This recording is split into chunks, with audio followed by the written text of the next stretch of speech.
રાજકોટના ઉપલેટામાં માવઠાએ ખેડૂતોને રોવડાવ્યા છે। ખેતરમાં જગતનો તાત ધ્રુસકે ને ધ્રુસકે માથા પર હાથ મૂકી અને રડવા લાગ્યો। જેમાં ઉપલેટાના તલંગણા ગામમાં ખેતીમાં વ્યાપક નુકસાન પહોંચ્યું છે। કપાસ અને મગફળી તથા સોયાબીન સહિતના જે તૈયાર થયેલા પાક છે તેમાં ભારે નુકસાની ખેડૂતને વેઠવી પડી છે। સર્વે કરીને તાત્કાલિક સરકાર સહાય કરે તેવી ખેડૂતોની માંગ। જિલ્લાના ઉપલેટા તાલુકાના તલંગણા ગામે જે કમોસમી વરસાદ વરસતા આજ ખેડૂતોની હાલત જો આવી છે કે બાબાઈ કેવી દશા છે આ વરસાદથી। રોહિતભાઈ આ તો વરસાદ રાતે અમારે શું કરવું ભાઈ?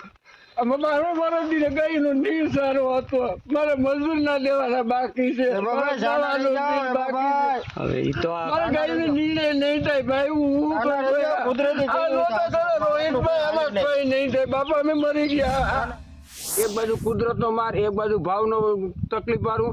અરે આજે અમે અમારી પ્રજાને કહી કે દીકરા આમાં ખેતીમાં થોડું કોઈ ધ્યાન દો, આવો તો નાની સિંગ આમાં કોઈ ખુશી થાય એમ નથી, કોઈ નાની સિંગ ખેતી કરે એવું નથી, કારણ કે આમાં એ દેખે છે કે આમાં અમને મૂલ નથી હું એમ તો હું ખેતી કરે નાની સિંગે। એટલે અમારે સરકારને એમ કહેવું કે આમાં જરાક સર્વે કરાવો અને આવીને જોવો, તાત્કાલિક સર્વે કરાવો। બે દી તડકો નીકળે હુકાઈ ગયા પછી તમને દેખાય નહીં તો એવું થાય, એના કરતાં અત્યારે તાત્કાલિક સર્વે કરાવી અને ખેડૂતની વારે આવો તો વધારે સારું થાય। નકર ખેડૂત કાંઈ કાંઈ આપઘાત કરતો થાય અને માથે લેણાના બોજ થઈ જાય। અત્યારે તો વિચાર કરો, અમારે બધું એગ્રોમાં દવા બાકી લીધી હોય, મજૂરને બેડી કેડીનું દેવાનું કીધું હોય, અમારે ઢોરનો નીણ સારું હોય, અમે આમાં નિભાવ કરવાનો અમારે કઈ રીતનો રહે।